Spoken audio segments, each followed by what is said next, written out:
confirmed that the U.S. made a request sometime in October of 2022 for the Philippines to temporarily house the Afghan special immigrant visa applicants. Ambassador Romualdez, you maintained that there was no secret to the U.S. proposal to allow the entry and temporary housing of the nationals from Afghanistan. May we know how the request was made? Was it merely a verbal order, or is there a written request that can be produced for the committee and the public to know?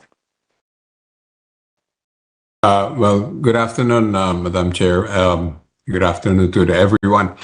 Yes, there was a formal request that we received at the embassy, and I hope that we will be able to produce that request.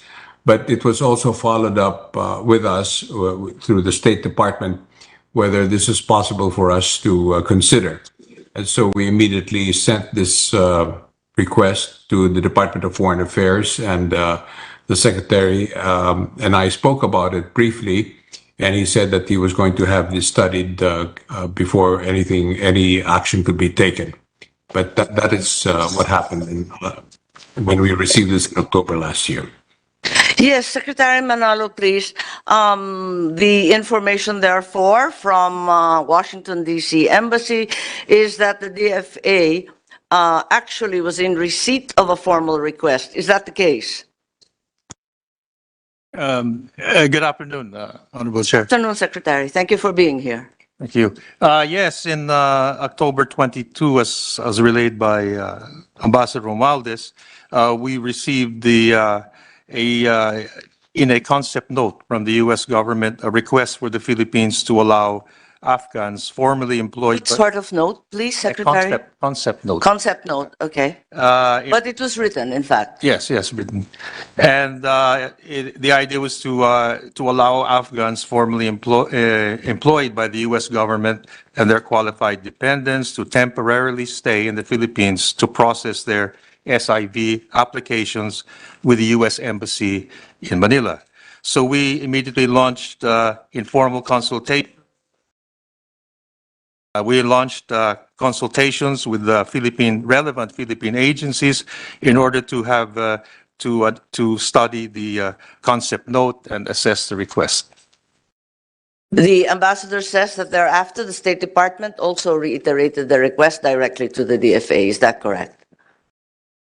Yes, Madam Chair. In fact, the Secretary of State directly raised this with me on a few occasions, verbally, and also in a letter, which I'd be happy to provide later. And in fact, President Biden also briefly raised the issue with President Marcos during the visit last May.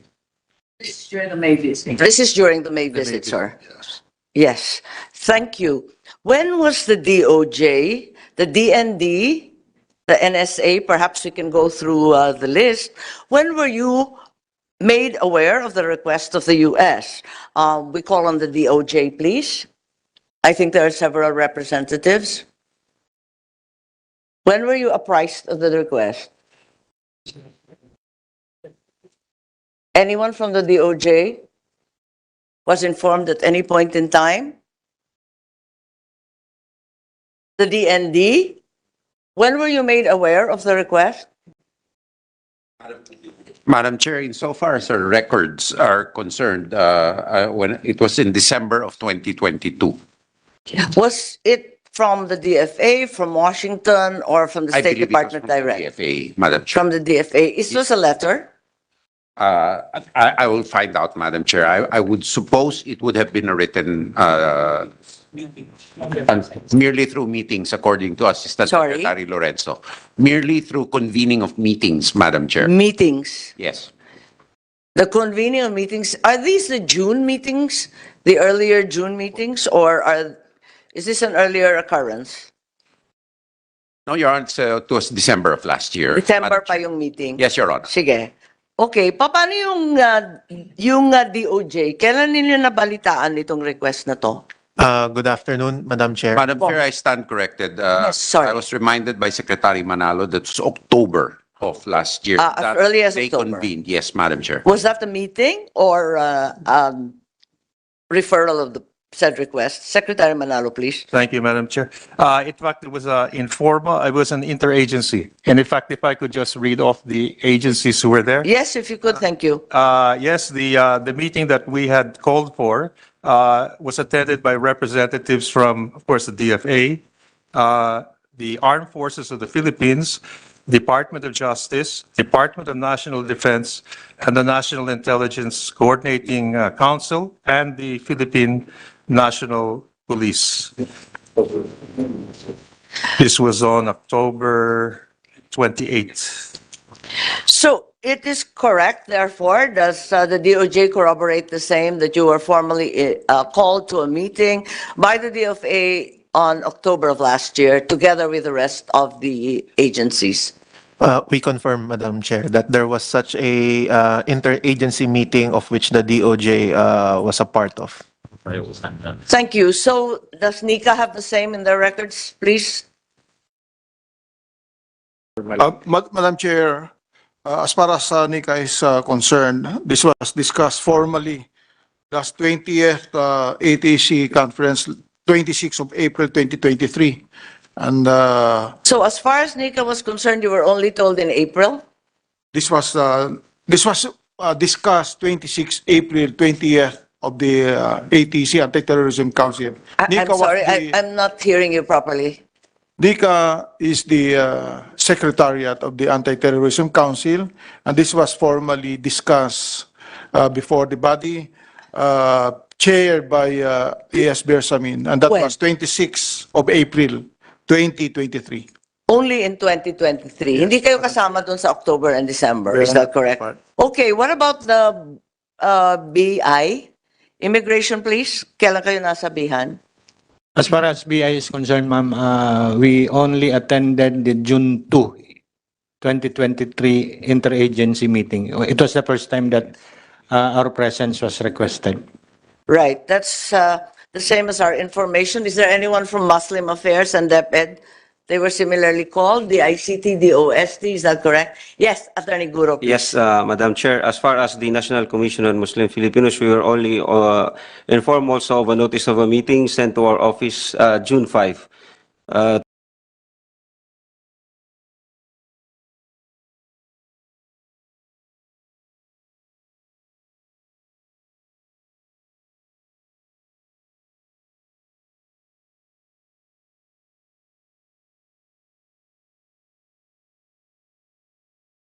To attend the June 7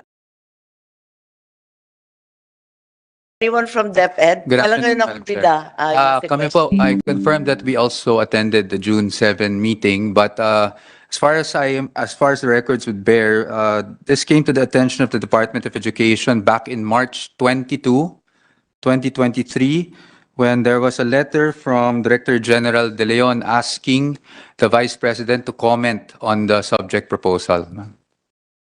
I see. Have you commented? Yes, ma'am. The Department of Education submitted a comment that was signed by the Vice President last April 20, 2023 to NICA, to Director General De Leon, and I've already also submitted a copy of our comment to the Secretariat for your perusal. Thank you. Yes, I'm not yet in receipt. I'm sorry I was not able to read it. The NBI, kailan kayo nasabihan? Thank you, Madam Chair. I received a letter last April 20 from the Anti-Terrorism Council where we were required to submit our comments and inputs. So magkasabay kayo ng NICA?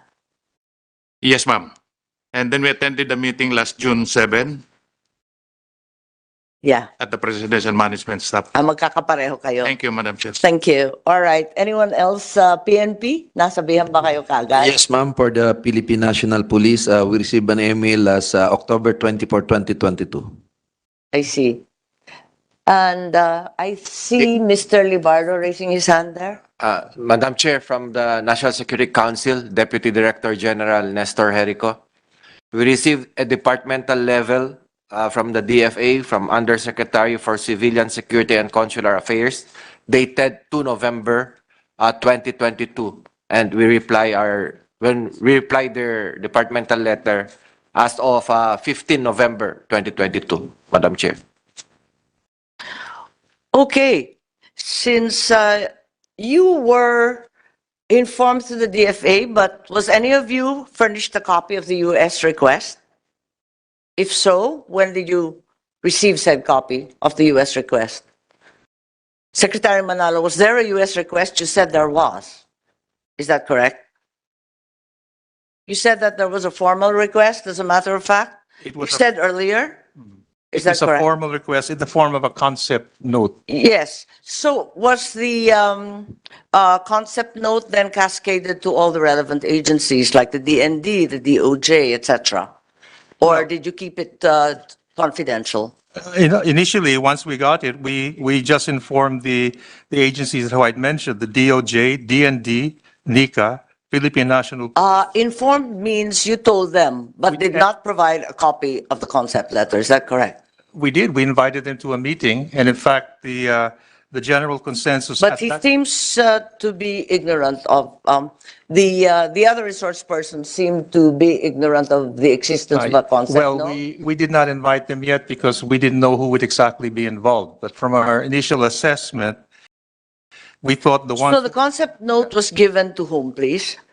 to the DND lang, DFA lang at DND yan. Yung sa umpisa, we gave it yung to October. the we gave it to the agencies whom we invited. In fact, Sino-sino po? So far, DND DND, seems to be the only one who've been invited in DND, 20.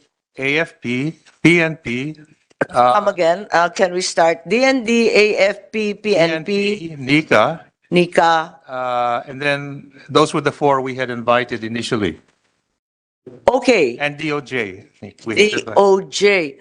Can these five agencies confirm the receipt of said concept note from the United States? Madam Chair, insofar as our records are concerned, I confirm receipt by our Assistant Secretary for Strategic Assessment and International Affairs on Thank you very 21 much. October. On October. Yes, ma'am. A letter from the DFA which there to attach a proposal for bilateral cooperation to support the Okay. processing of Afghan special. Thank you. Thank you. Thank you very much from the Secretary. DOJ? We confirm, Madam Chair, that we were also in receipt of the concept note In October? in October. Okay. AFP and PNP as well as NICA. Kanina sinabi niyo, Abril na lang kayo nasabihan. Meron ba? Wala. Kanina kasi, ang pagkasabi, April 26, 2023 was the first notion you had during the meeting of the Anti-Terror Council. Did you or did you receive? Madam Chair, I will confirm that it was discussed last 26 April, but I was checking on the record that we received a notice from NSA 30 March of 2023. March 2023. So you never received the U.S. concept note? It was a letter coming from our NSA, not a concept note. No concept note. So there seems to be some discrepancy in the transmission. The three agencies, AFP and PNP, similarly received it later in the day, right? Ma'am, for the PNP, we received it on October 24, 2022. Oh, kanina sabi mo Marso na, Abril. No, ma'am, October 24, 2022. Oh, okay. Kanina iba kasi eh. All right, yung AFP,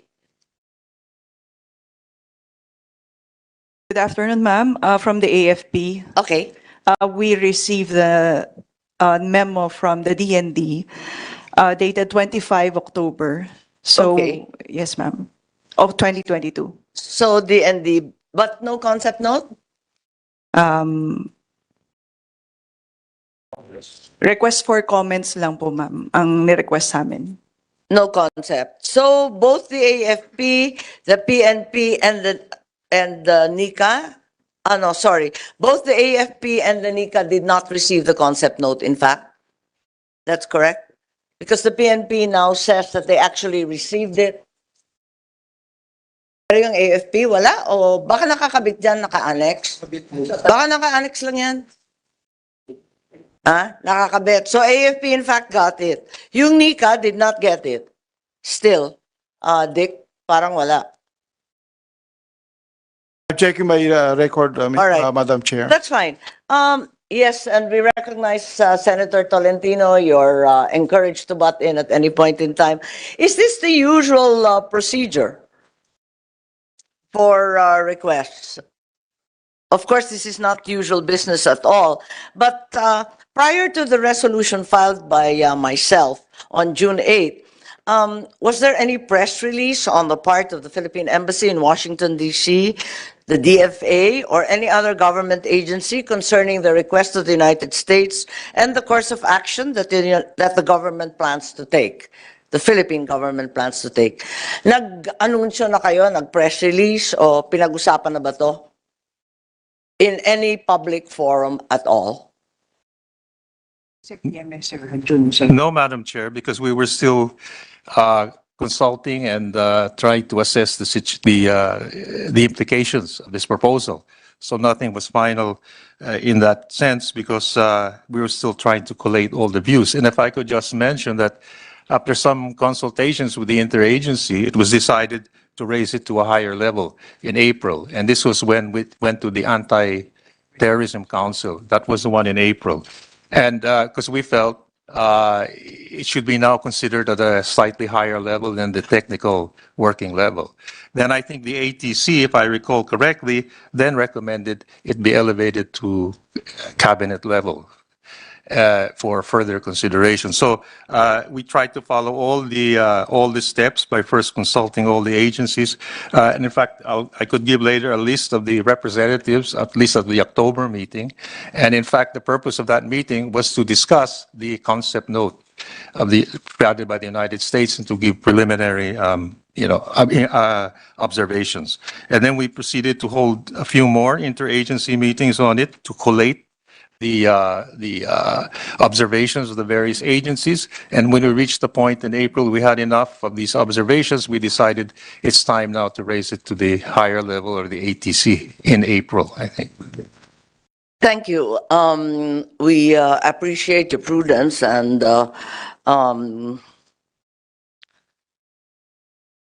determination to raise it to as high a level as possible. Because until this moment, the terms of the proposal and request of the United States are still shrouded in mystery as far as the public as well as the Senate is concerned. Are you free to share with us some of the terms of said request, even only in the concept note? And we have here Senator Tolentino, I think, who's To but in Madam Chair, also... are we referring to the same IAC created by virtue of EO 163? Is this the same? Oh, no.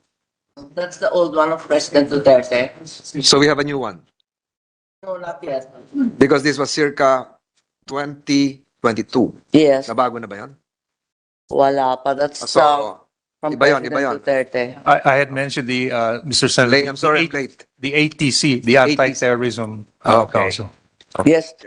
This Senator Tolentino, what we're trying to determine is how the request was made from the United States. And apparently a concept note was provided by Ambassador Romualdez, forwarded to the DFA, reiterated thereafter by the State Department, and thereafter cascaded to a number of agencies. Not all of the agencies thereafter involved, but some of the primary cabinet level ones were already informed. However, in the interest of transparency, are you able to share with us how many Afghan nationals in total the U.S. intends to temporarily house in the Philippines? How many on a per month or a per batch basis would be housed in this country?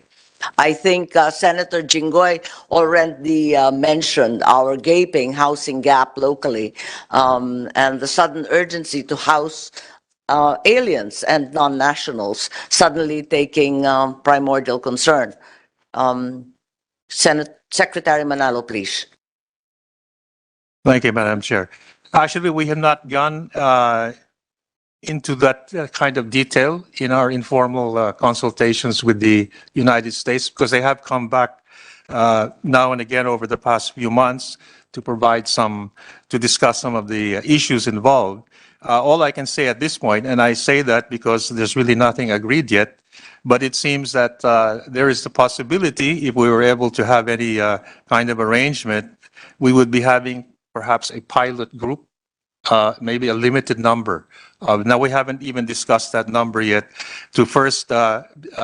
We could first see how that pilot group would work, and then we would decide on how to proceed after that. But we have not gone beyond that issue, other than to say we might have a pilot group. But what I can say are the following, and these appear in the concept note and also after further informal talks with the United States. We understand from the U.S. that all Afghans who will be traveling with valid passports and will have already, before they were to arrive, if they were to arrive here, would already have undergone rigorous security vetting and background checks to verify that they have indeed previously worked for the U.S. government, because these will be Afghans who had worked before with the U.S. government. And we've also been informed that all costs would be shouldered by the United States government. Also, the United States would, with Philippine officials, try and select a suitable site where they could be located while they are being processed or vetted. It would, of course, be up to the Philippines. We also mentioned that to them, that if any arrangement, it would be up to the Philippines to impose mobility restrictions and internal movements within the Philippines. The U.S. also committed to us that in the event there are Afghans who come here for processing, that no one would be left behind in the Philippines. And that includes even those who may be denied an SIV, whom we expect will be removed to another country outside the Philippines as soon as their maximum allowable period of stay expires. And therefore, any agreement we feel on this effect with the U.S. must contain provisions regarding the removal of those denied an SIV. There are also a number of points I could. Yes, Secretary, we're in receipt of your briefer. Thank you very much. Thank you. Yes, that's correct. So the numbers have not been discussed, but there have been various reports. Perhaps Ambassador Romualdez, you could help us. There are reports that upwards of 1,000 eligible Afghan nationals per month would be sent, maybe 1,005 to 2,000 per batch, reaching a total of 30 to 50,000 Afghan nationals to arrive in the Philippines under this effort. Is that correct, Ambassador Romualdez? Yes, Madam Chair, that is what they were telling us, that they would like to see if they can bring in at least 1,000 per batch. However, I just want to point out that it is really completely Does up it to mean us. per batch per month? And the second batch will not come in until the first batch of 1,000 has departed and been processed to go to the United States? Or will there be 30 to 50,000 total Afghans in the Philippines at one time? It's completely up to us on how we want to proceed with this request. We can have it 1,000 each time, and they will be repatriated to the United States once they receive their SIVs, or they will bring in perhaps 1,000 or 2,000. It depends on the kind of boarding or lodging that they will provide, which all of these, they will be at their expense. Yes, thank you. I would like to call on Senator Coco Pimentel, who has been raising his hand. Thank you, Madam Chairwoman. May I ask, where are these potential Afghan refugees right now? Ambassador Romualdez. Yes, from the way I understand it, they are currently located either still in Afghanistan, perhaps some of the family members of this people who worked in the United States with the United States government, but the last conversation I had with the State Department is that some of them are in Pakistan at the moment. So thank you for that point of information, Madam Chair. Yes, Senator Tolentino, please. Ambassador Valdez, a few questions. If you're willing to answer some. Aside from the United States, there are existing similar SIV programs right now. We have one in Canada, the Special Immigration Measure, We have one in Germany, also applicable to the Afghans. The United Kingdom has the Afghan Relocations and Assistance Policy, or ARAP. Australia has a program known as the Afghan Locally Engaged Employees, or LEEE. Aside from the United States, were there requests coming from the other countries I mentioned a while ago? Not to us, not that I know of. But you are aware of the several programs I mentioned a while ago. Yes, they pointed that out to us, that there are programs of other countries similar to what they were requesting. And if you're familiar with these programs, these are short-term, temporary programs that would entail the processing of Afghans displaced prior to their relocation, for instance, to Australia, United Kingdom, Germany, Canada. Am I correct? Yes, that's correct, Senator. So ang mangyayari po sa atin, temporary site controlled by the Philippines, as mentioned by Secretary Manalo, perhaps a site with proper security measures, and perhaps a site funded by the United States. And is the United Nations involved, Mr. Ambassador? I'm not sure. Perhaps Secretary Manalo could. I don't think the United Nations is involved in this. Madam Chair, the reason why I'm mentioning this is that as we speak, there are 29 to 33 Filipinos still in Kabul right now, working for various NGOs. We have, correct me if I'm wrong, Secretary Manalo, we have accepted a similar number of Syrian refugees. And during the past decades, we accepted several East Timor refugees. And if hindi pa ako buhay, during the time of President Quezon, syempre po, libo-libo po yung Russian Jews. So the question of distance probably is inapplicable right now. And during the time of President Marcos, we have the South Vietnamese being stationed temporarily in Palawan. So, Mr. Ambassador, kung sakali pong pumunta rito yung Afghans, ang kinakatakutan po kasi ng marami, parang nagkaroon ng stereotyping na, suicide bombers ito. Ito po ba mga edukado? Ito po ba mga kababaihan? Ito po ba binubuo ng pamilya na naiwan? Hindi po ito yung mga nakasabit sa eroplano. Ito po yung naiwan doon dahil nagtrabaho sa mga embassies. Tama po ba? Tama. Hindi, all of them, lahat sila nagtrabaho for the US government in one way or the other. At saka yung kanilang mga pamilya. Kaya it's anywhere between 50 to 60,000 that are still being processed for repatriation to the United States. And you're perhaps aware, Mr. Ambassador, that we are a signatory to countless international agreements. Yes. That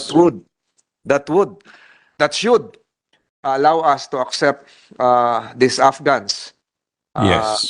in our soil. Tama po ba yan? That's correct, Senator. And are you aware of this? I hope my pronunciation is right.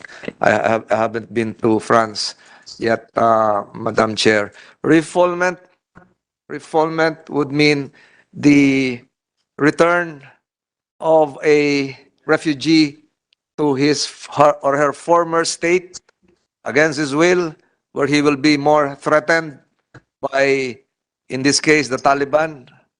So, pag yung nakarating po sa atin, nagdili-dali tayo, pinabalik, marami ho tayong violation. Tama po ba yun, Ambassador?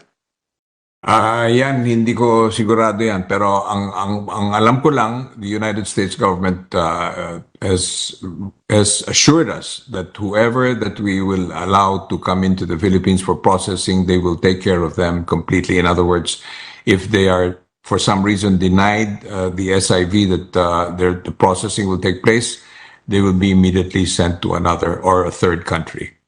Thank you, Mr. Ambassador. One last point, Madam Chair. Secretary Manalo, correct me if I'm wrong. My data was prepared several weeks ago. More than 90,000 Afghans have been resettled across the United States over the past 20 months. more than 11,000 SIVs were issued to Afghans between October 2021 and September 2022, according to official figures. Tama po ba yan? I cannot confirm, Mr. Senator. Yes. Kung sakaling yung tama yung binabanggit nyo na 50,000, 1,000, mapapasama tayo rito sa figures na to. Kung dito ipoprocess to. At the rate they're going, 11,000, halos isang taon, 90,000 na relocate. May posibilidad ba ho, Mr. Ambassador, na bumagal dahil nandito, natambak sa atin? Meron ba hong ganong posibilidad? Well, o naguluhan na kayo sa tanong ko?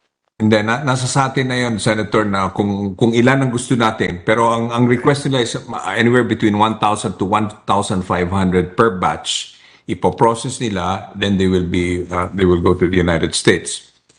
Kung gusto natin less, pwede rin.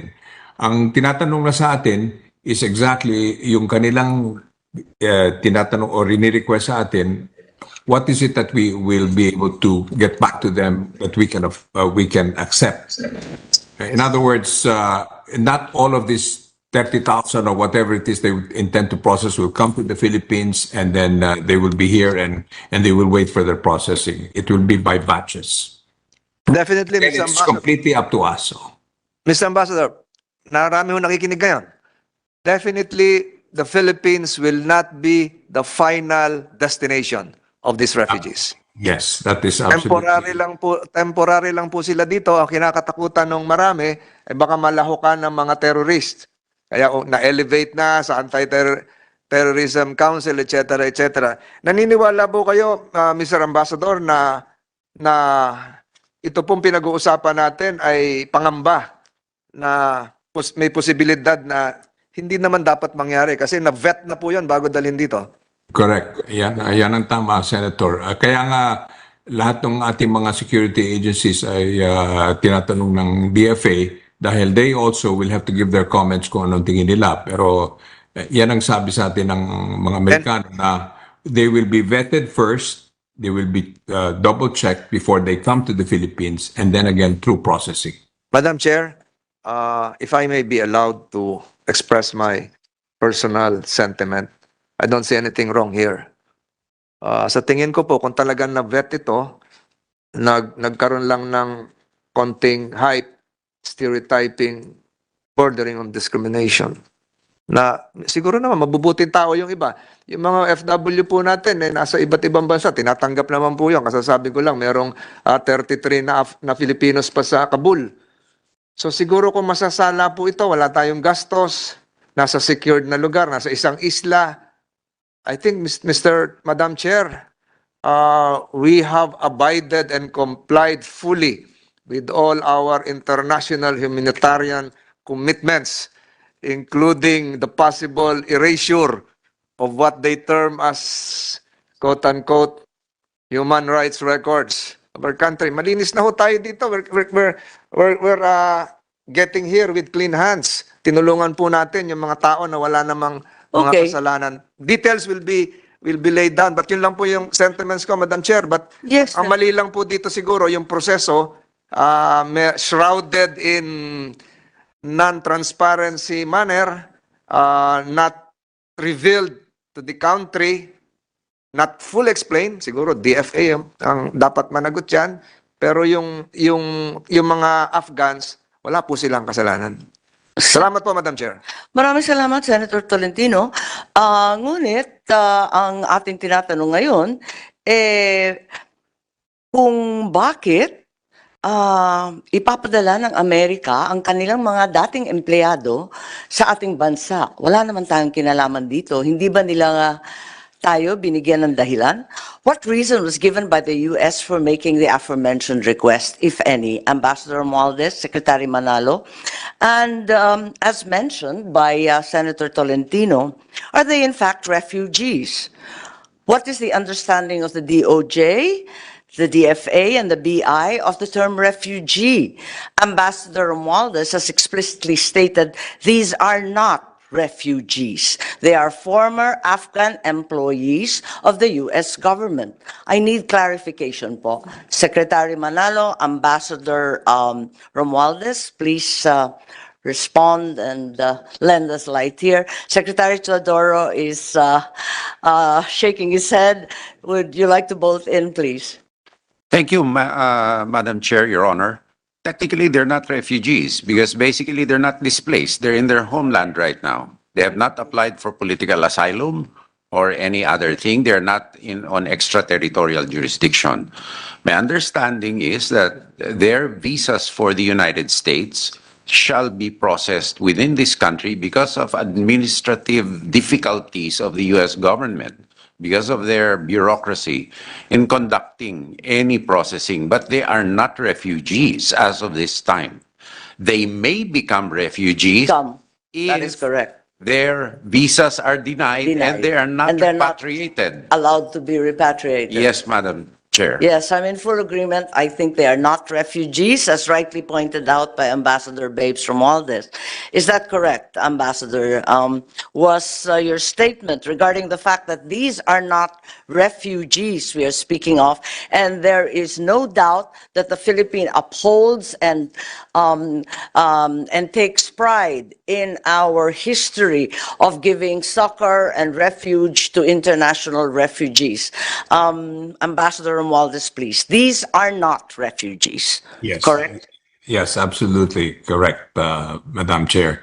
They are not refugees. They are employees or former employees of the U.S. government, and they're asking us if we could help them in processing them, precisely as pointed out by Secretary Teodoro, that it is a matter of administrative in nature.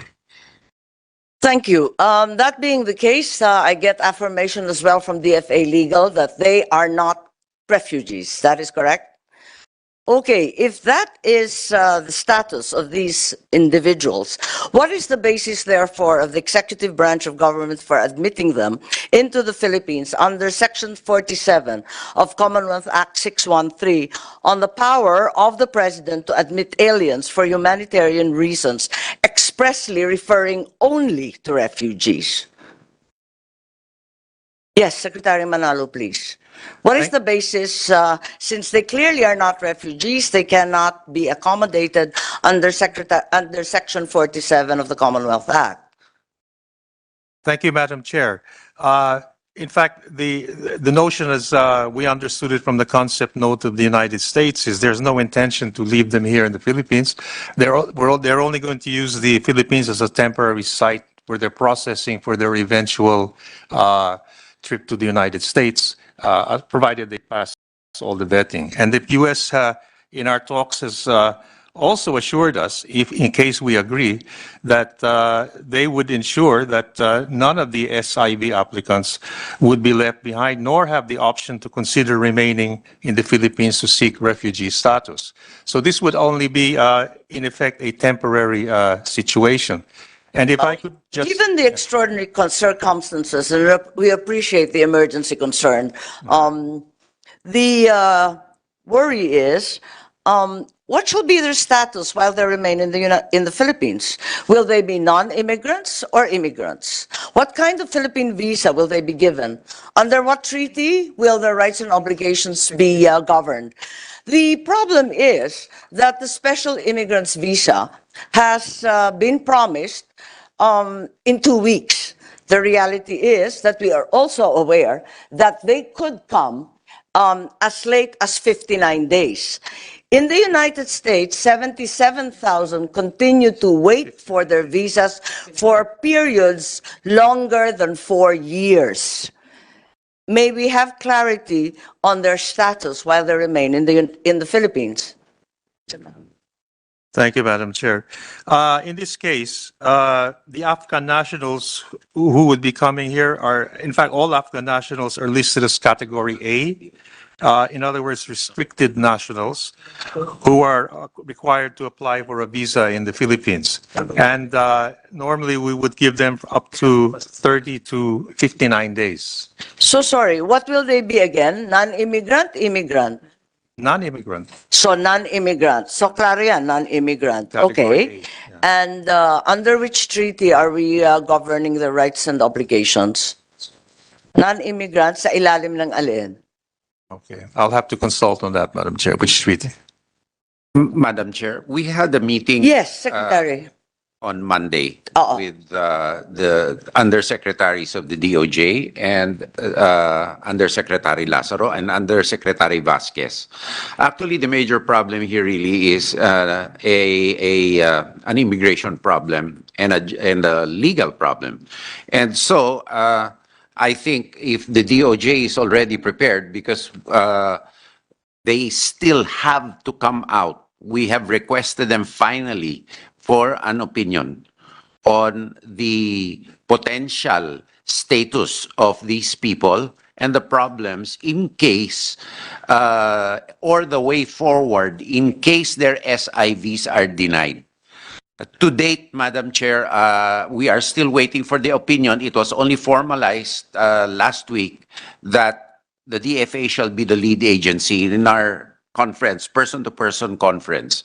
And we are very sensitive to the issues raised by the chairperson that this not being per se a humanitarian issue, it could turn into a humanitarian issue in case the obligations of the other party are not complied with.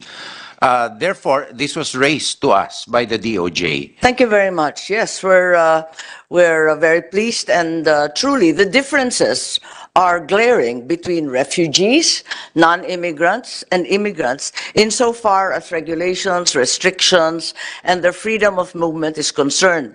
So what would be, off the top of our heads, the status if they were non-immigrants?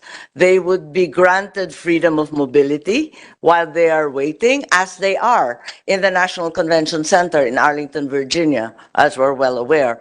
Or as non-immigrants, will they be confined to a single space, apparently in New Clark City? Is that the consideration? What other distinctions do you think are important? I believe that the NBI is deeply concerned about the security permutations in as much as they would impact on our own public safety. Madam Chair, if I may be Yes, permitted, Secretary, please. to answer, even the housing is still under consideration. We also do not want them to be housed as if they were detainees, which is the furthest thing from the image we want to portray. And keeping them for an extended period of time within a confined environment, particularly with their children involved, will not only complicate their physical liberty, but the end state of their mental health and wellness too.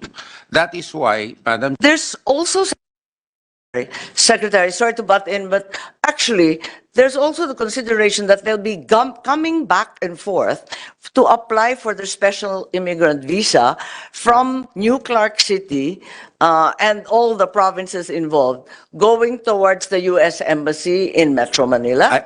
Is that our understanding? Madam Chair, insofar Because that is what is stated so far in the brief.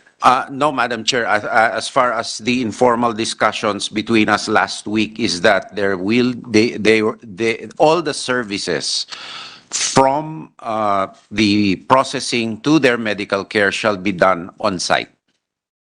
This is not medical care. I think this has to do with their visa application. Even then, Madam Chair, the U.S. Embassy has to place extension services. Parang iba yung sinabi ng DFA. Ang sabi ng DFA, mag-a-apply pa sila sa consular offices ng US Embassy. Wala dun sa Clark. Pabalik-balik sila. Kaya yung sinasabing confined to a certain space, hindi realidad yun. Yes, Secretary Manalo. Although NBI is recommending, according to their briefer, I hope I quote you right, na sana magpadala ng visa, special visa officer na lamang dun sa lugar, imbes na ganito. Yes, Secretary Manalo, please. Yes, Madam Chair, when we referred to the U.S. Embassy, etc. here, that is the U.S. proposal. And we still have to react to that. And I think Secretary Teodoro, after we talked, felt that we feel perhaps that this should not be the arrangement. But the U.S. proposal, at least in their concept note in discussions, was that the applicants would visit the U.S. Embassy here in Manila for a visa interview, and then an embassy-identified hospital for medical evaluation for the actual issuance of U.S. visa. That is the U.S. suggestion. Yes, that's the American We suggestion. are As, not necessarily in agreement with that. I understand. The reason, of course, is that until October of last year, in the National Convention Center of Virginia, where they were actually being processed, they could leave the facility at any time, were not considered prisoners by any means, and could therefore have freedom of mobility. Is that the same thing we're suggesting? And have we consulted New Clark City, Tarlac, for example, Pampanga, Subic, and the rest of the ramparts? Yes, Secretary Chodoro, please. Madam Chair, we have not proceeded to that extent as far as I know. And if there will be, insofar as the Department of Defense and perhaps even our fellow security sector officials, the least amount of area they can travel from and to would be naturally physically better for us. Now, the optics of this may be different, but the least amount of travel. However, we have not discussed in thorough detail a definite site where this will be. And we definitely have to consult with the officials involved in the areas, just like we have when we apply for an ECC, for that matter, Madam Chair. Yes, I'm just curious why there's been a change of heart. I mean, in the past, we're aware that following the withdrawal of the United States from Kabul, many Afghans were processed in the United States. Bakit bilang nabago? They used to house the Afghan evacuees in facilities within the U.S., like I said, the National Conference Center in Virginia. And then in September 2022, there appears to have become a new strategy where the Afghans arriving in the U.S. no longer will be temporarily housed in safe haven facilities in the U.S. What is the reason? Maybe Ambassador Romualdez, you can tell us what is the reason for the change in strategy of the United States. Bakit ayaw na nila tanggapin yung mga Afghan doon sa National Convention sa Arlington? Eh, napakarain na nung dumaan doon. Ba't biglang nagbago? At biglang tayo na ang kinakatukan? Well, actually, they're really, the fact is that there are quite a number of them. And as you said, they have that here in Virginia. Pero the main reason why they're also asking other countries, we're not the only one, by the way. There are other countries. I think Germany is also being asked. They also had a processing center in Qatar, and from what I understand, also in Albania. Is because there's just so many of them that they would like to be able to do it quickly as possible, because they have a timeline, I suppose, and that's the reason why we're being asked as an ally of the United States. We are one of a number of countries that they have requested if they could use it. They use the country for the processing of these Afghan nationals that work with the United States government. Yes, Ambassador, you say there are just too many Afghans.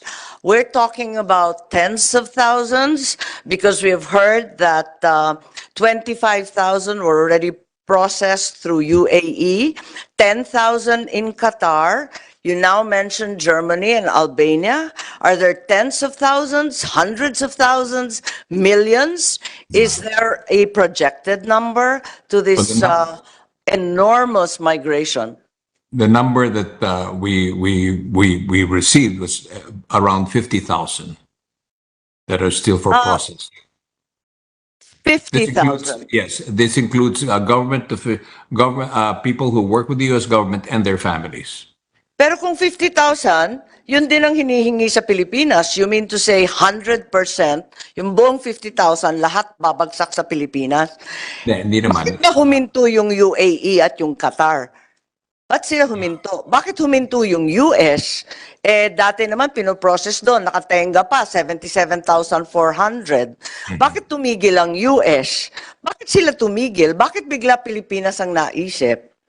Well, hindi naman naisip. Ang pagkaalam namin, they were asking other countries, and the Philippines is one of them because of the fact that we have this relationship with the United States. We're an ally, so they thought the Philippines could be a place where we could allow them to process their special immigrant visas. The reason I ask, sir, is that UAE and Qatar are obvious processing areas because of their distance. And they're already doing this, 25,000 and 10,000. Why did they stop? Kung 50,000 na lang ang butal, kayang-kaya na nila idagdag doon.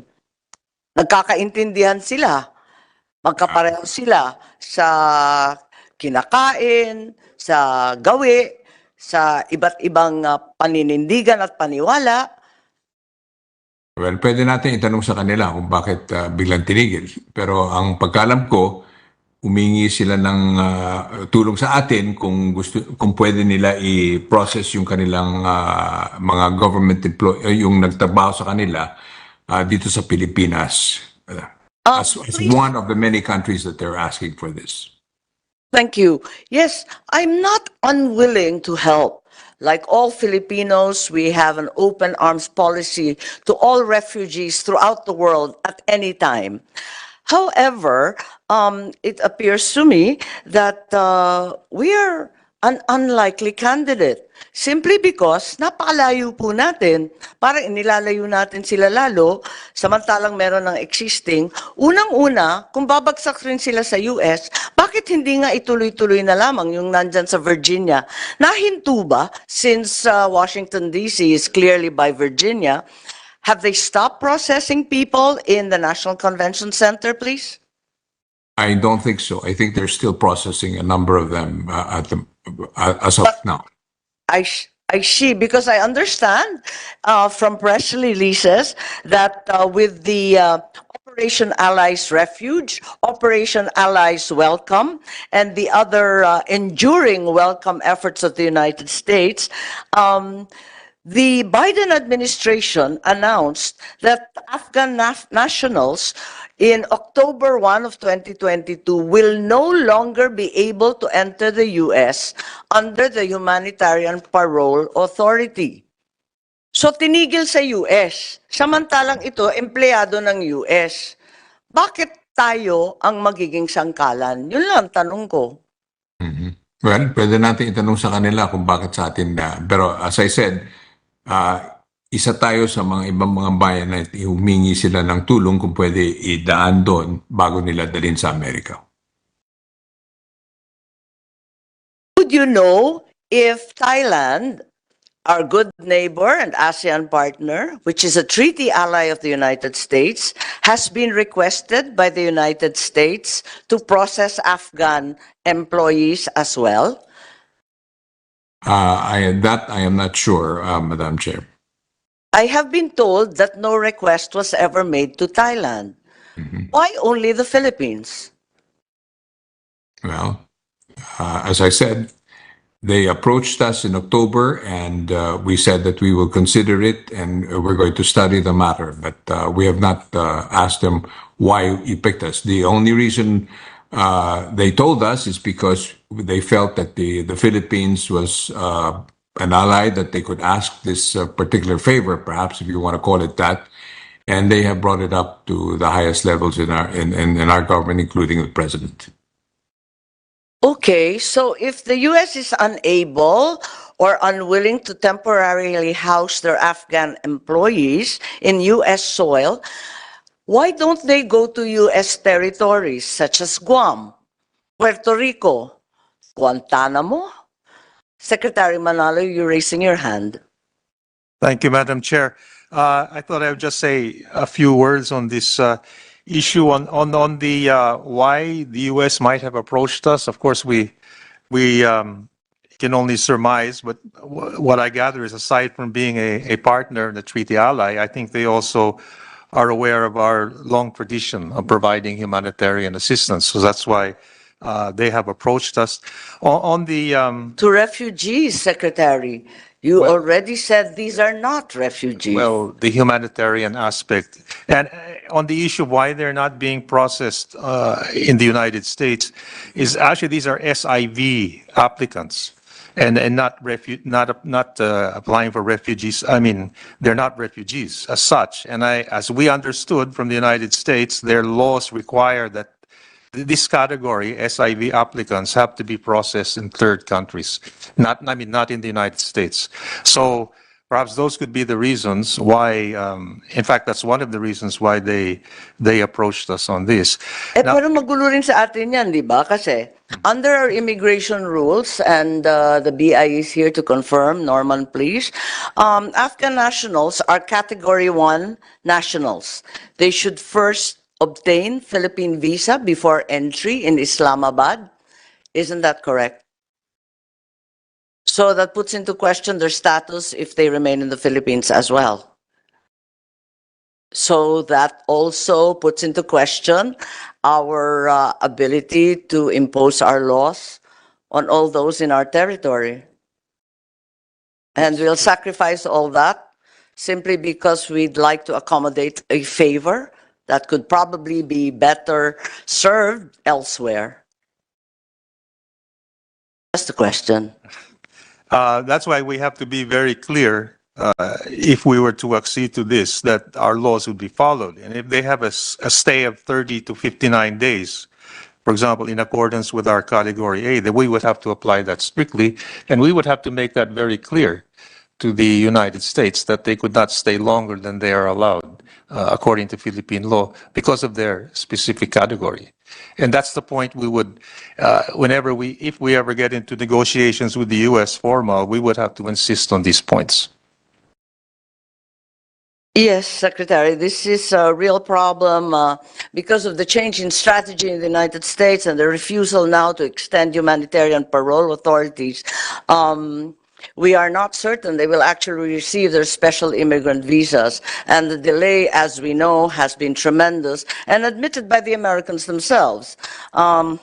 Sadly, unfortunately, the Humanitarian Parole Authority is one that myself and my family utilize, so I'm inordinately familiar with the same. It guarantees no residence, it guarantees no rights or any other abilities under that status, nor any immigrant or other privileges. So it's not something I would wish on anyone. Okay. There's a further question. You said that rigorous security vetting has already been done by the United States government. What about the Philippine government? Are we able to undertake rigorous security vetting and background checks? Will we be able to go over their employment records and all their family details from Islamabad through our very meager embassy deployment out there that covers Kabul at this point? Madam Chair, Secretary Teodoro, please. if the category would be former U.S. government employees, then the job is much easier because they would have been vetted in the first place before they would have been hired. Admittedly, there are problems with their family members, if ever, who were not vetted. And that is one of the issues that we would want to go through. What kind of vetting did they go through in the first place? Which I personally, I wonder if the other agencies, what standard they will apply. Yes, the NBI has questioned that, so have some papers from the PNP questioning our ability to actually vet the incoming Afghans. What we are certain, Madam Chair, is once they arrive in country, then we can, of course, take precautions as to what they may do.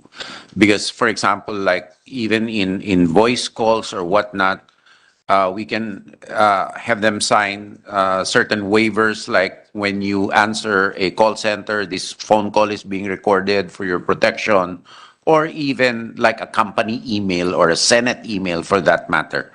However, insofar as their backgrounds are concerned, there definitely will be some gaps.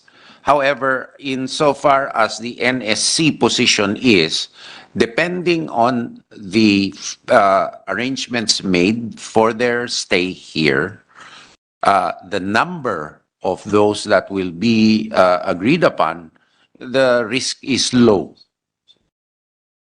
Yes, Security certainly. risk is We low. appreciate your anxiety and we share the NBI, the PNP, the AFP's concern, as well as the anti-terror group's concern that we simply do not have sufficient information and capability to get background checks on all of them. And even if you confine them to quarters and treat them almost as immobile prisoners, the reality is there are IT and other communications technologies available.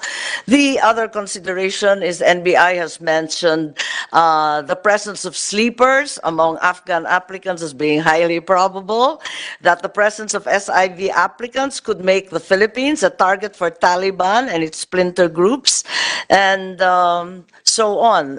Is that a reality?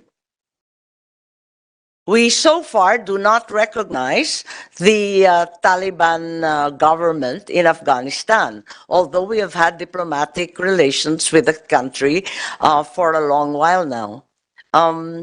What exactly do we anticipate? NBI, perhaps, since you are very concerned about the security aspect and submitted an early paper on the same. Yes, Madam Chair. I think the apprehension we noted is that they may have sympathizers from the southern Philippines, from our Muslim brothers. So that is a possibility, Madam Chair. Yes, would anyone from NICA and the other security agencies would like to comment that local terrorist groups could exploit the situation and be strengthened or encouraged in some way by the presence of the Afghans here? From NICA, Madam Chair, we also express the same anxiety because they are given also the opportunity to for this some terrorists to travel, and that is a problem of records checking, and it will pose some security concern later on. Yes, quite apart from the background of these Afghans, will it be a source of propaganda and extremist narrative in pro-Taliban and Al-Qaeda groups, other sympathizers that we are all fully aware of that exist in our Muslim South? Certainly, Madam Chair, this could be used as a propaganda, and it could also, since our apprehension is about the sleepers, they could always be activated, and it will have an impact as far as the revival of some activities in the South. Yes, the National Commission on Muslim Filipinos are very concerned about peace in Mindanao. Attorney Guro, you expressed some doubt about this effort. Yes, thank you, Madam Chair. The same sentiments we raised during the June 7, we are not particularly concerned about the infiltration or the sleepers among these coming Afghanistan, but more of being a target of an attack. As we all know, just recently, this Wednesday, an incident happened in Marawi again concerning the same group who caused the Marawi siege. So apparently they're regrouping and they're growing in numbers because of the continuous problems in Marawi that up until now, most of these affected by the Marawi siege were not yet, they have not returned to their homeland or to their homes. So these are the concerns for the National Commission on Muslim Filipinos, because if their mobility will not be limited, and even if their mobility will be limited, these people from the south or these sympathizers of the ISIS-inspired group can easily, travel to Luzon. And that is the concern, actually. We agree with the Security Council that as far as the infiltration of, Taliban inspired from this Afghanistan, that is very slim. But for the security concerns of those within the Philippines already, like the sympathizers of these leftist groups? Yes, that seems very obvious, right? Yes, I think doesn't the fact that the U.S. no longer wants to house these foreigners in safe havens within territorial United States raise concerns for us? They're claiming that they're very low risk security, that highly vetted groups will be the only ones coming, and that the SIV is assured, and yet they don't want them. Doesn't this raise concerns on the background and character of these individuals? Ayaw nga ng empleyado ng employer. Ayaw ng employer kunin yung dating empleyado. Bakit tayo ang kukuha? Tayo hindi nangangamba. Sila ayaw. Ba't ganun? Sasagot? Secretary Manalo, no, just playing devil's advocate, and well, it seems logical. Sila yung employer, ayaw nila dun sa mga empleyado nila, ayaw nilang kunin. Ba't tayo kukuha? Wala naman tayong kinalaman dyan, hindi natin kilala, hindi natin kaano-ano. Naaawa tayo, pero maawa muna tayo sa sarili natin. Yes po. Yes, Ambassador Babes, Jinggoy. Well, actually, Madam Chair, sinabi na nga ni Secretary Manalo, which I confirmed, that itong ang special immigrant visa, kailangan talaga, bago sila makapasok sa Amerika, ipoprocess sa labas. Iba yung refugee status kaysa dito sa special immigrant visa. Kasi the minute they approve that, talagang they can come to the United States, work here, live here, and this is going to be their new home. Yun ang pagkaalam namin sa special immigrant visa. Yes, tama pa. Kaya dun sa interagency meeting June 7, pati DOTR, transport, di ba, kasama. Kasama na rin DepEd. Ibig sabihin, 4 years of school. Kasi 4 years average yung application ng SIV. Mag-eskwela pa ba yan? Elementary at high school, di ba? Kasi pinatawag kayo. Sino-sino pa pinatawag? DICT, DOST. Lahat tinawag di ba? So, pang matagalan yan, hindi yan 2 weeks na sinasabi ipoprocess. Senator Jinggoy, nagtaas po kayo ng kamay. Nakamute po, Senator Jinggoy, nakamute ka.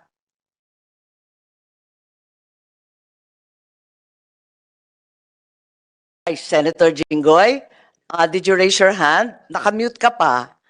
Ayun. Ayun.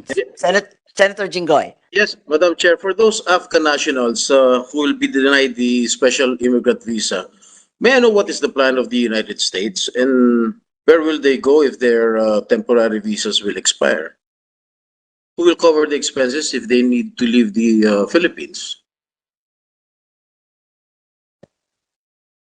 Well, silang gagastos ng lahat, and if they are, as they put in that concept paper, they will repatriate them to a third country or bring them back to where they are. But they claim that the percentage of this is practically nil. Yes, Mr. Ambassador, I was just wondering, why did they choose our country? Why not other ASEAN countries like Thailand, Malaysia, Indonesia, Brunei, etc., etc.? I was just curious about it. Well, let's put it this way. Ang tingin nila, we are an ally of the United States. So tinanong nila sa atin kung that we're willing to do this. And it's true, yung sinabi nga ni Senator Tolentino that we've had a history of really accepting this even from before. Alam mo, for instance, yung ginawa ni President Manuel Quezon, hanggang ngayon, dito sa Amerika, yung American Jewish community, lagi nilang sinasabi nila ang Pilipinas ay talagang nakatulong sa kanila. So they're really going out of their way rin whenever they can. Marami nagsasabi sa akin sa Israel, yung ating mga OFWs, iba yung trato sa kanila. They give them special care dahil sa ginawa ni President Quezon. So I assume that, as pointed out, even if they're not refugees, we have a reputation for being able to be open in helping people in distress. Yes, what about the vetting process, Mr. Ambassador, who is going to vet them? Well, the U.S. government will vet them. Actually, they are going to be vetted first before they come to the Philippines. We are going to, as Secretary Manalo said, we're going to issue them a temporary visa to come into the Philippines for about 59 days. So there is a time limit for that visa. And once it's expired, the United States is, I assume, obligated to bring or either process it immediately or they have to leave the country. Yes. Are we not going to be involved in the vetting process, Sir Ambassador? Well, our vetting process is really going to be before we issue the visa. Do nothing, and all of this information has to be given to us, whatever information that we can get on the people that we're giving these visas. Ambassador Romualdez, I'm sorry, Jinggoy. What visa? We're giving them a visa before they come to the Philippines, Ambassador Romualdez? I think they're giving, from what the understanding I Apply have, sila kay Ambassador sa Islamabad? Dadaan mo ng Islamabad bago pumunta sa Pilipinas? Nalito yata ako. well, yun ang pagkaalam ko that we have to issue them some kind of a visa to be able to stay in the Philippines habang they're being processed. Yeah. Madam Chair? Ibigay yung visa saan? Sa Kabul? Wala na tayong embassy sa Kabul, di ba? Pati US.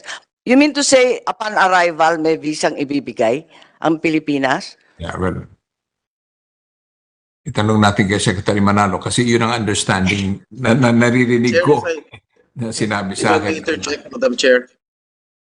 Yes, Senator Jinggoy, sorry. Mas lalo yata akong nalito. Pasensya.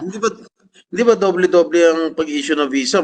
Mag-i-issue tayo ng visa dito sa Pilipinas, tapos mag-i-issue ng visa sa Amerika. Bakit din na diretso sa Amerika? Bakit kailangan pa rito? Well, Mamasyal pa muna. Teka. Secretary Manalo, please. Mag-i-issue upon arrival ng visa sa Pilipinas. Ma'am, Pero sabi ni Ambassador Babes pagkatapos nating screen, mabibigyan natin ng visa. Upon arrival, nakapag-screen na ba tayo o umaasa lang tayo sa sinasabi ng mga Amerikano na mga okay itong mga taon to? Secretary Manalo.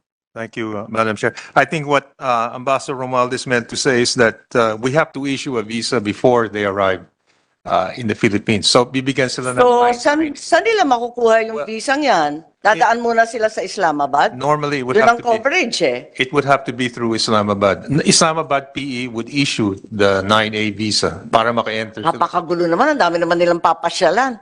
So, iikot muna galing Kabul, pupuntang Islamabad.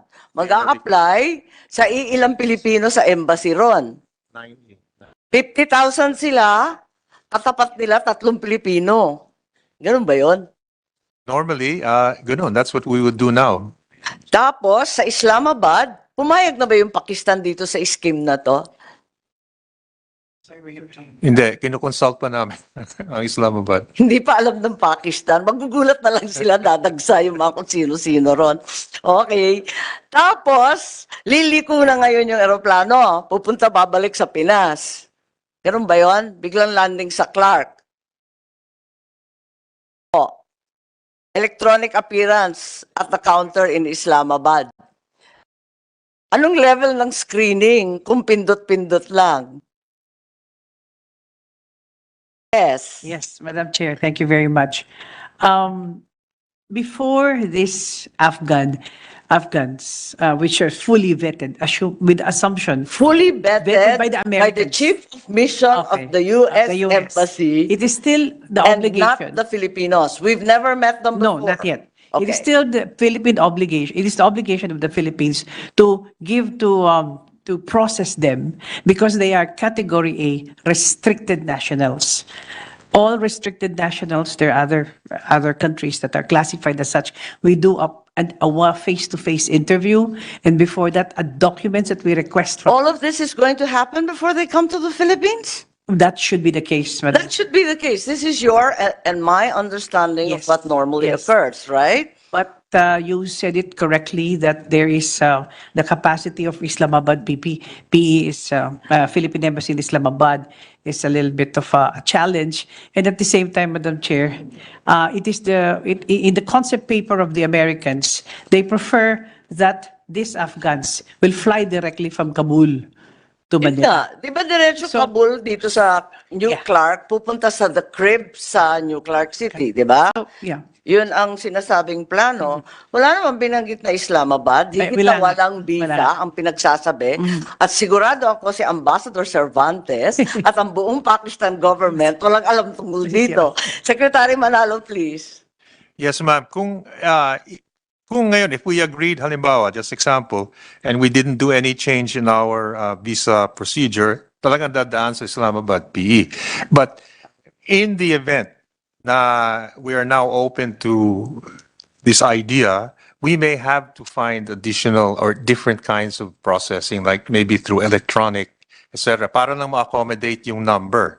But wala pa tayo dun. I'm just saying na, but if it were held today and we agreed today, ganyan, they would have to go through Islamabad. Dahil kasi, nagtataka ako, in the United States, they very clearly have their Afghan Allies Protection Act of 2009. The legal infrastructure is very clear-cut. It was amended twice, most recently in 2021. Kayang-kaya nila ayusin yung sa kanila. Kayang-kaya nila kunin yung mga dati nilang empleyado at sa tingin ko, talagang responsibilidad nila.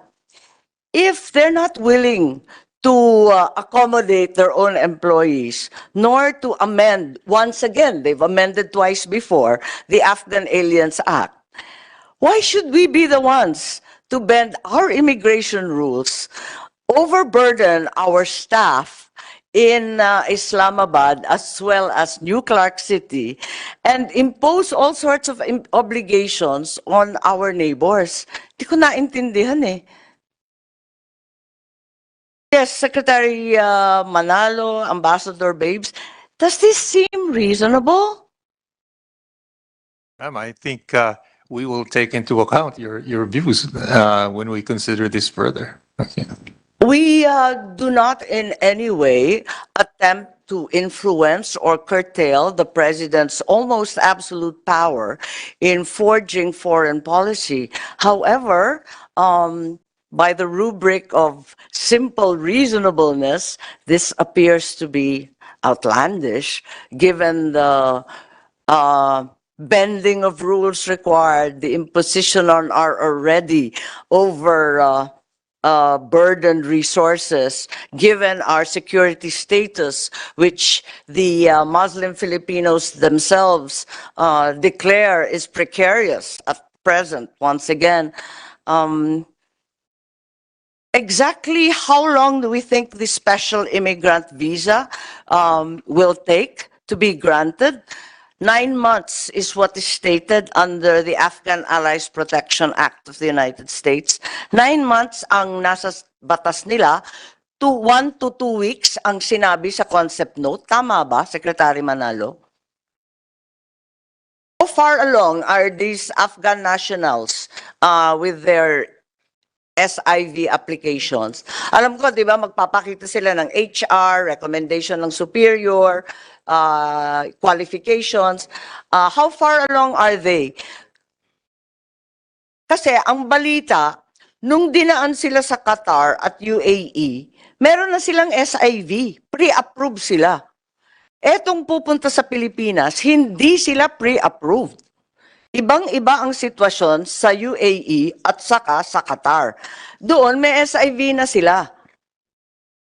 Eto, wala pang SIV. Tapos nagrereklamo nga mismo yung mga American lawyers na ketagal-tagal daw sa Afghan request. Nagpe-pending daw ng higit na 4 na taon. So how far along are these guys in their special immigrant applications? Maybe Ambassador Babes was given an indication kung sana pareho lang ng Qatar at UAE, hindi nakaka-nervyos yan. Pwede na rin. Secretary Manalo, please. Thank you, ma'am. Well, what the U.S. has told us is that these applicants are in the last stages of completing the process. So presumably that will fall within our 30 to 59-day requirement for stay. We would have to make very clear that that's the case, but that's what they have intimated to us, that since they're in the last stage. The grant of a visa is like pregnancy. It's either you are or you aren't.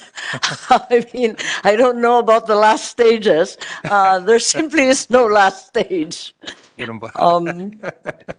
But, presumably, we would have to make very clear that whatever process, it has to fall within the 30 to 59-day period we allow for restricted nationals. And would have to be completed, and they would have to proceed to the United States.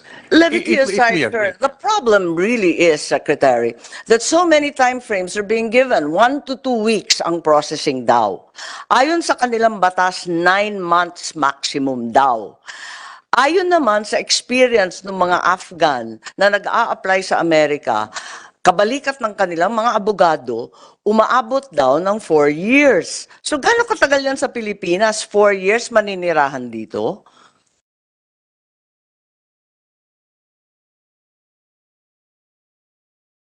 Ma'am, Yes, but which timeline should we believe? Apakadami eh. Asa 1 to 2 weeks, 30 to 59 days, tapos andon 9 months to 4 years. Alin po? Ma'am, I think responding to the question based on their concept note that after a trial of a few, they do not process, we can discontinue it on our option. That's right. That's And right. it is also it also cuts against what they want to do if they will not process those notionally in here quickly because they can't process others because we will limit the number if we agree notionally. So that is the default, but we understand, and I personally am aware of the backlogs of the Homeland Security in the United States. So who can predict what will happen is anybody's guess. That's correct. Like I said, I have personal experience with the humanitarian parole, and it grants you no status at all for years upon years. Secretary Manalo. Ay. Secretary Manalo, please. Thank you, ma'am. I'm just going to quote now from the concept paper, which the U.S. and on that particular case, it says that the processing for these visa cases, so those applicants, would take 30 to 60 days, after which the U.S. government would transport these Afghan nationals to the United States for permanent resettlement or, if found ineligible, to another country. So I'm just quoting from the concept now. So this would fall, I mean, assuming we agree to this. So wala yung 1 to 2 weeks? Kasi yun na na-quote kay Ambassador Romualdez yata or some other DFA official? It could take, maybe in some cases, earlier than 30 days. But I think what the U.S. means here is stops. It won't exceed 60 days. Okay, on the magical 60th day, what will occur? Wala pa yung SIV. Well, the U.S. Would be obligated, as we see it here, to transport these nationals, if ineligible, for example, hindi nakaabot sa 60 days, to another country outside the Philippines, not the Philippines. They wouldn't stay in the Philippines.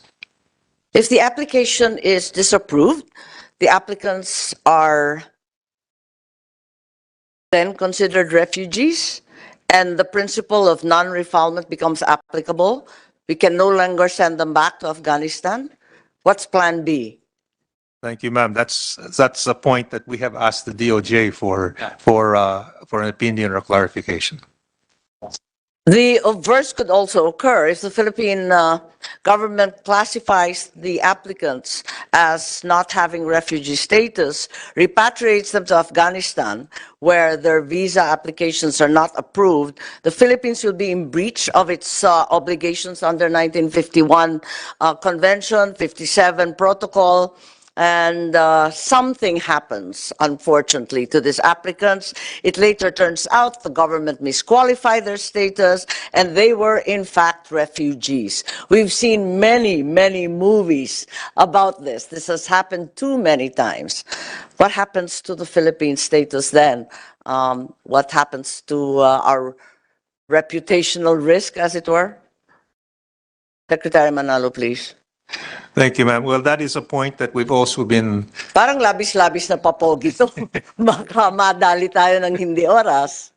Yeah, we have also, in a similar vein, looked at the issue you have raised. And in fact, we've again also posed that question to DOJ and get their opinion kung ano kaya yung implication kung mangyari yan. But yes, that's also an issue that we are also contending with, the point you raised.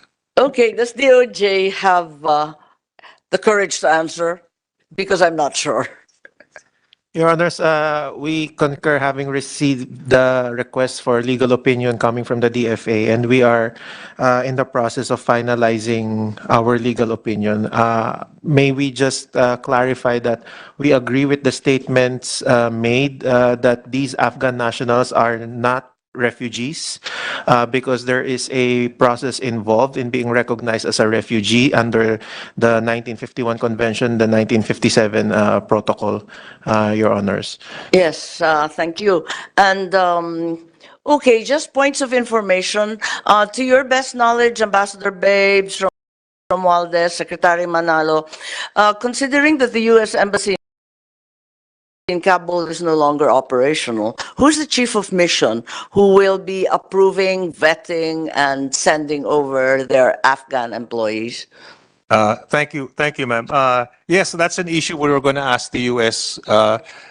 If we ever got to talk to them again on who is this COM, since there's no more embassy in Kabul. But their concept paper mentioned a COM. But So surely they know who the guy is That's why and we- where he stays. That's why we would ask. Most likely it will be someone in Washington, but we just have to confirm.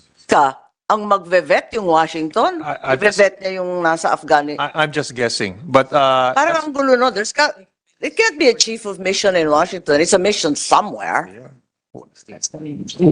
are you sure? Yes, Hindi, chief of mission na sakop ang Afghanistan dahil Yes, nagsara yes, yung Kabul. yung Hindi may- Washington yan. Yung may Afghan desk sa State Department who holds. Babalik sa State Department, Washington? No, she will just oversee. Apparently, the one in charge of the Afghan. Mas magulo naman yata yan sa atin. Well- Guaranteed delay yan, State Department. Pwede natin. Babalik sa swamp. We will raise that with them if we see them. Walang malapit-lapit na chief of mission. Paano yung chief of mission dito sa Pinas, sa Manila? Si Ambassador dito. Hindi, kasi nagtatanong ako, Ah. dahil, paano naman yung ambassador natin? Si Ambassador Cervantes sa Islamabad, sinong kadil niya? Hindi natin alam kung sino yung counterpart niyang kano.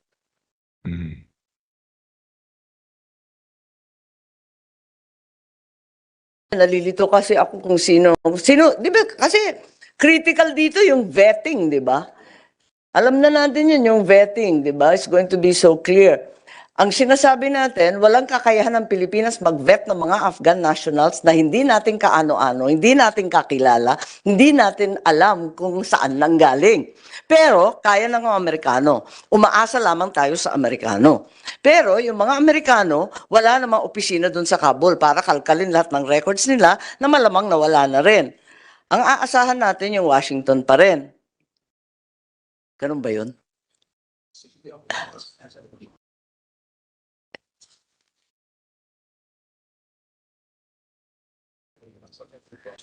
Since we're only going to be taking the words of the Americans for granted, we'll take the word of the Americans for the ironclad vetting procedure. Which Americans are we talking to sana dito, no? Since we have no capacity nga to conduct our own screening and background. Yes, Secretary Manalo. Madam Chair, as you said, and I think the points you have made are very relevant.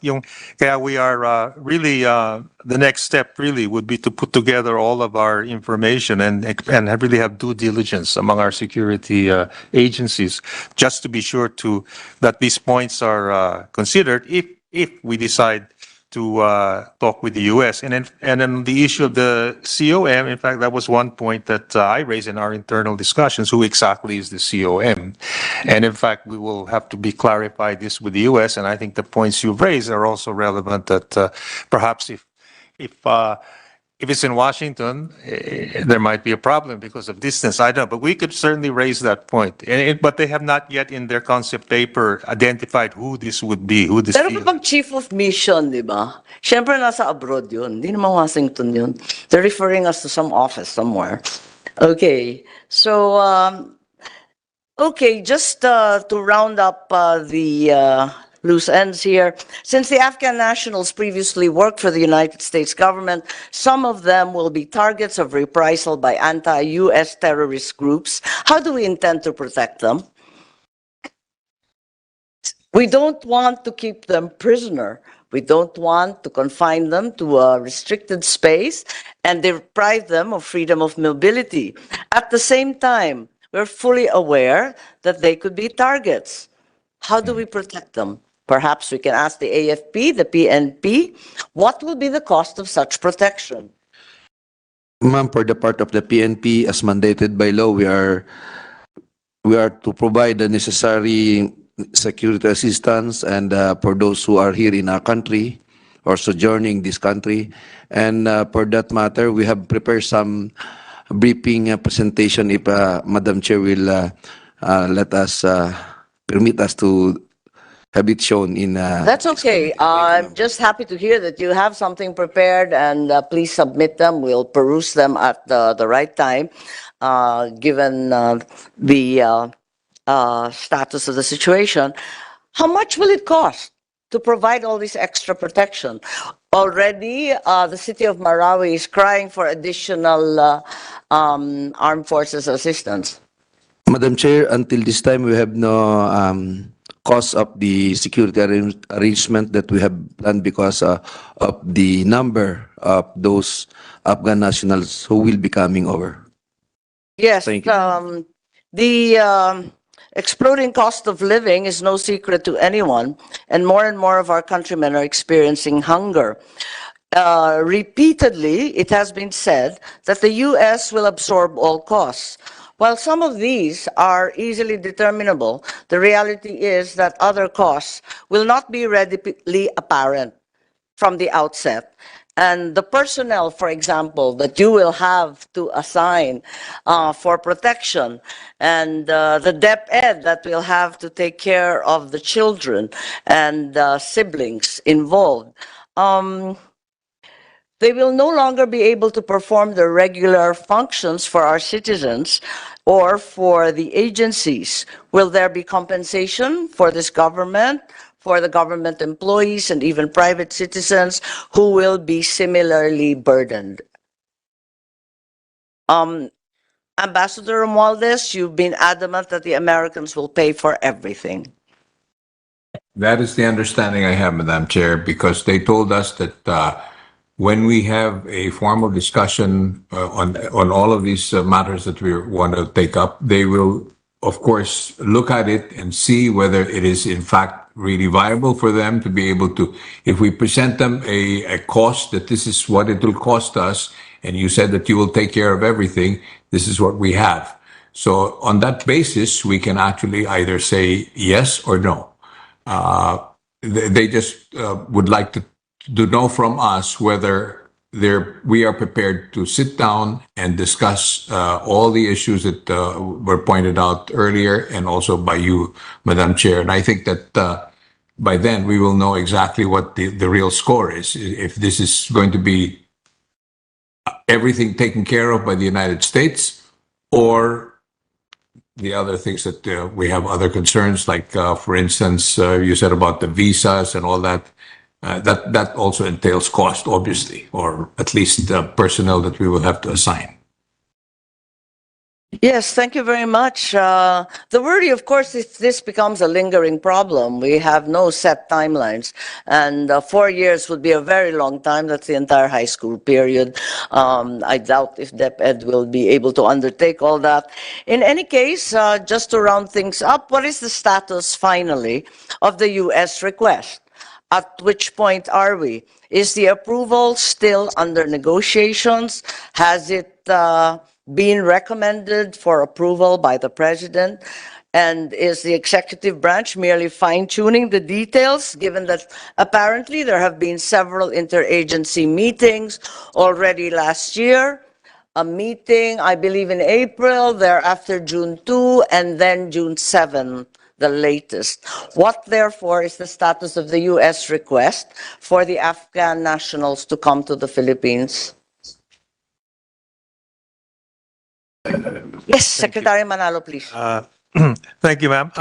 Well, first, we have not entered into any negotiation with the United States on this issue. It's only been through informal contact. In fact, This is not considered a negotiation, even if a formal concept note was actually provided and the State Department followed up. not considered, at least as we know it, because it's just an idea of the U.S. and we just we have within the Philippines gone over it and given our ideas to each other. Secretary Manalo, I think Ambassador Romualdez has given interviews indicating that it was subject of negotiation because we are considering the request.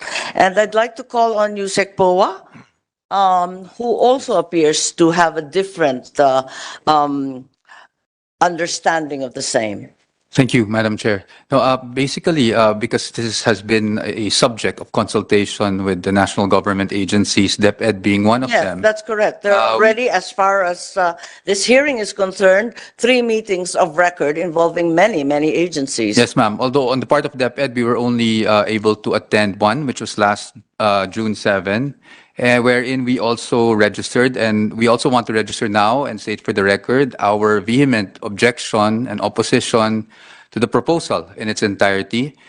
This has been formalized through, again, as I've said, through our comments submitted to the Anti-Terrorism Council, mainly on legal grounds and on security issues. If I may just quickly summarize. Yes, on the please legal do so. grounds, the department, of course, under the stewardship of the Vice President, Secretary of Education, feels that this will delve into an issue of sovereignty.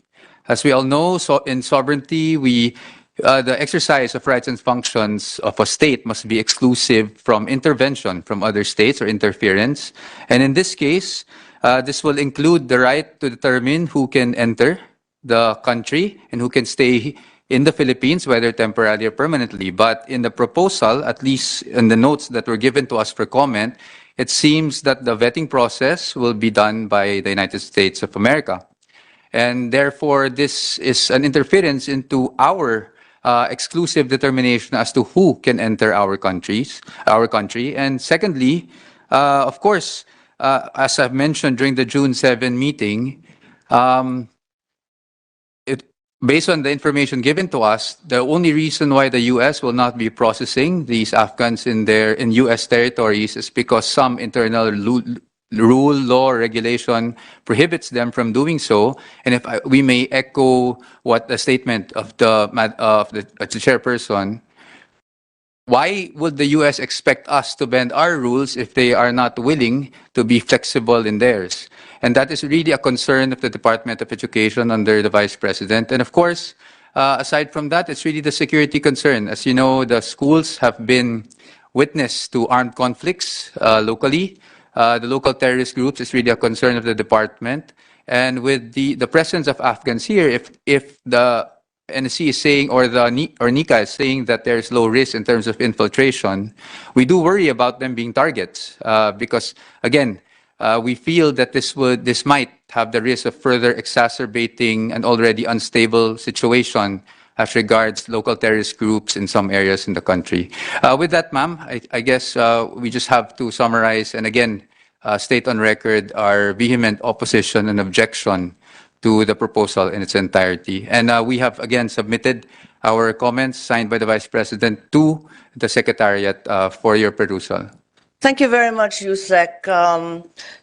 During the meeting, you were informed that the DepEd would have to educate the families of these Afghan employees of the United States government. No, ma'am, we did not get to that point. Why then were you invited?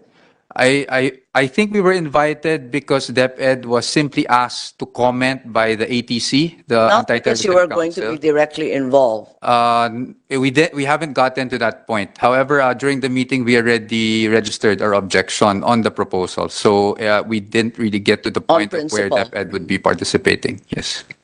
Yes, without commenting on your direct participation, together curiously with the DOTR and DOST. I was a little bit perplexed by the assemblage. That is correct, madam. Thank you very much, Yusek. Anyone else would like to add to the discussion? Since I have no further questions, Commissioner Tansinko, I simply wanted, by way of information, to clarify the chart that you provided, indicating that, in fact, since the declaration, once again, of the Philippines that we were open to Afghan refugees, particularly following the heart-rending videos we all watched upon the departure of the Americans from Kabul,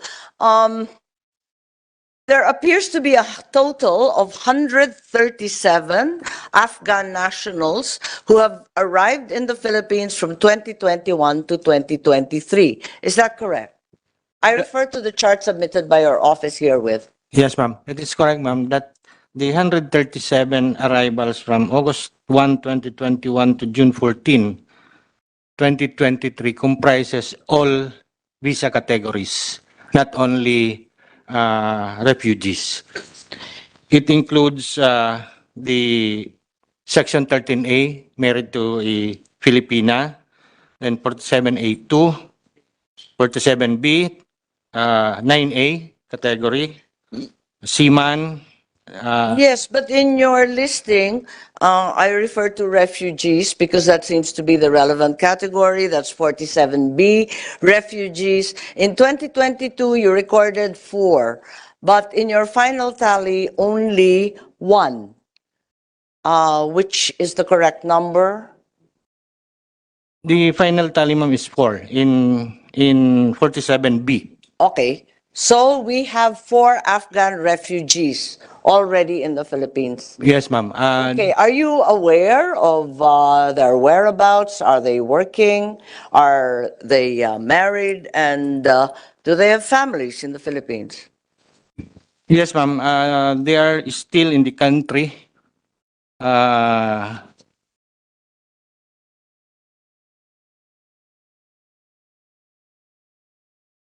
Yes, we'd like any information on them if you don't have it on hand, even for 47A2, because that seems to be a large number, 42 Afghans under 47A2.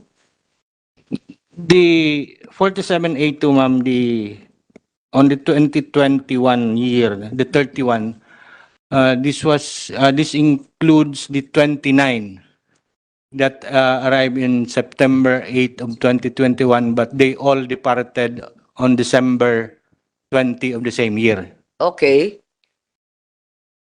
Okay, there's also a large number of DFA-issued diplomats. 28? Andito pa sila?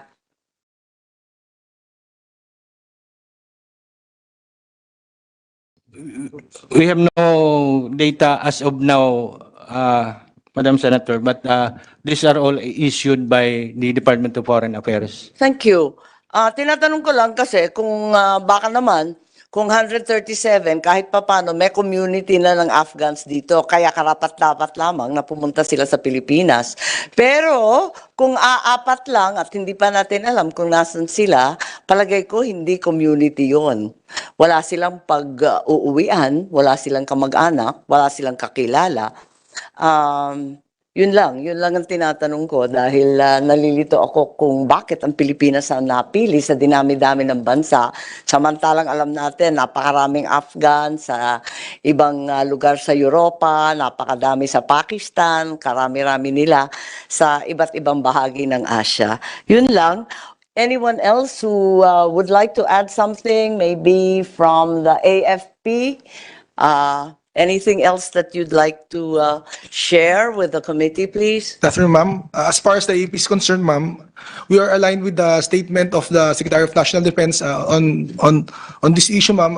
He already took into consideration our Yes, sir, Colonel. Which statement of the Secretary? everything, ma'am, and on the more specific level, ma'am, for us, for the AP, ma'am, we also join the manifestations of the NBI, ma'am, on the security level, ma'am. It would be more prudent to limit the movements and engagements of the applicants if ever this will be granted to the specific site, ma'am. For the protection of also of the of both parties, ma'am, the local population, also the applicants, ma'am, and also, ma'am, finally, ma'am. So I take it to mean that the DepEd and USEC PUA are alone in their vehement objection? Also join their manifestation, ma'am. Also, You can't join everyone, Colonel. yes, ma'am. Pick a side.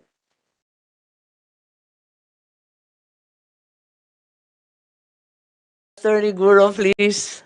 Yes, Madam Chair, we share the same position with DepEd in as much as we welcome the Afghans because they are our brothers and sisters in faith, but with the current discussions ongoing, we are not sure, not really on the protection of our citizen, but for their protection, which might affect also because one factor to be discussed here also, as pointed out by Secretary Teodoro, is the type of accommodations that we have. These are Muslims, so the religious and the cultural sensitivities of these people should be factored in also.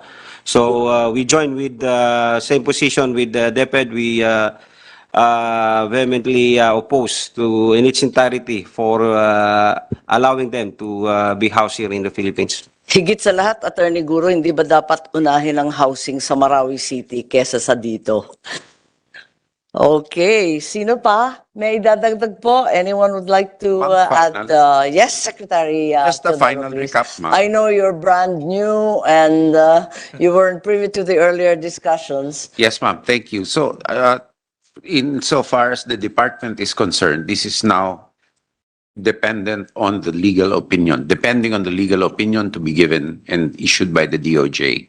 If they say it's legally permissible, then, As a bar top notcher, what is your legal opinion? ma'am, I won't nail you to this, the Secretary of Defense. It's just you and me, Gibo. No, ma'am, there are ways that it can be legally permissible, but we have to anticipate the what ifs. That's right. And then we have to bring on to the other side and be certain that they are ready, willing, and able to execute their undertakings. That we have to determine. If you have sanctions and means Madam Chair, perhaps then to obligate the same? And it's reputational risk once again. Right. I think that is the strongest sanction that one can give to bring out a case, just like you have so I don't know that expertly the done. Americans have been very good at But you have been very good, keeping Madam Chair. together their reputation when they withdraw from No, wars. Madam Chair, and you know, it still hasn't progressed to that, and we're very thankful for the opportunity for us and for me to be educated personally on the various issues on that have arisen in this hearing, and I'll moving forward.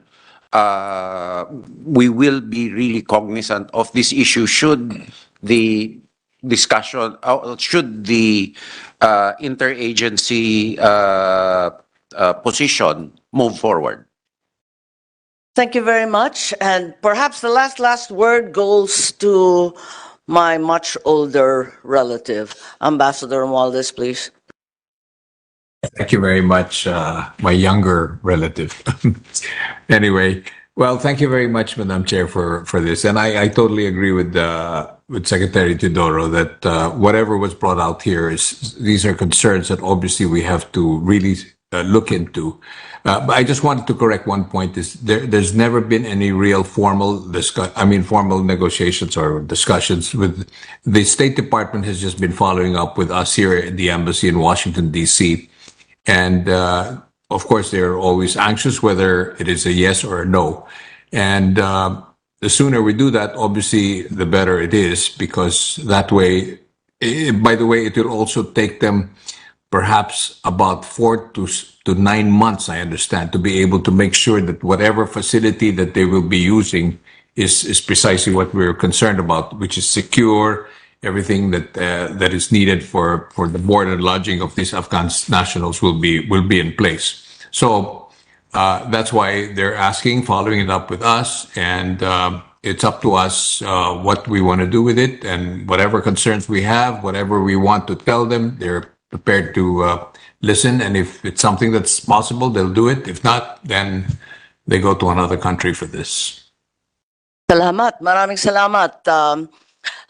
The worry, of course, is that elections in the United States are ratcheting up, and politicians everywhere make dreadful mistakes, whether in Washington, D.C. or in the Philippines. So with that, we close this hearing. We certainly have not raised all the questions. We've raised some of the questions, but we've certainly raised the level of confusion. Thank you all for participating. Thank you.